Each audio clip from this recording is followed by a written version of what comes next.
Maligayang kapistahan po ng Birenang de la Paz o Birenang Antipolo sa mga taga-barangay Santa Maria, Balenbayu sa pamumuno ni Father Reynaldo Cruz.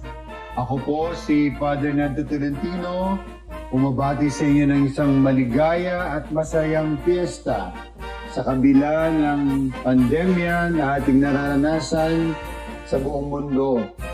Tunay na tayo'y Pueblo Amante de Maria o bayang sumisinta sa mahal na Birhen sapagkat kahit may pandemic, hindi mapigilan ang ating debosyon sa mahal na Birhen, hindi po mapigilan ang ating pananampalataya sa ating Panginoong Yesus.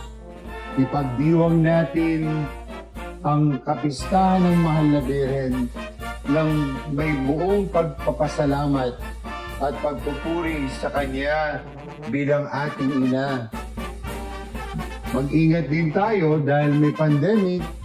Alam natin, kailangan natin ng mga dasal, kailangan natin sundin ang mga protocols, pero kailangan din po din nating magdiwang at magpasalamat. Alam natin mga kapatid, ang Birhen ng Antipolo ay ating ina, ang ina ng ating Panginoong Kristo, ang ina nating mga Pilipino. At ang ating pong nanay, alam natin, si Nanay Paz, ang Birhen ng Antipolo, ay tunay na milagrosa. Tunay na mapaghimala.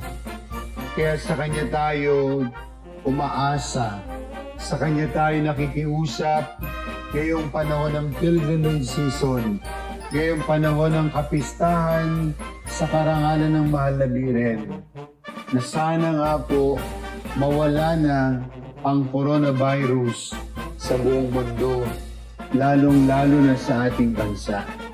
At sa ating pagsasaya, sa ating pagdiriwang, huwag natin kakalimutan mga kapatid, ang gumawa ng awang gawa, ang gumawa ng kabutihan sa ating kapwa.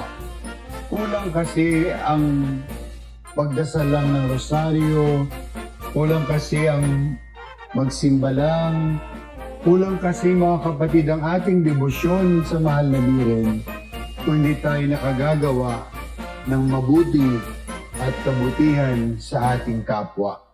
Lagi po nating pagsasamahin ang rosaryo at ang awang gawa. Muli po sa inyong lahat, Happy Fiesta! Mabuhay ang Birhen ng Antipolo! Viva la Virgen!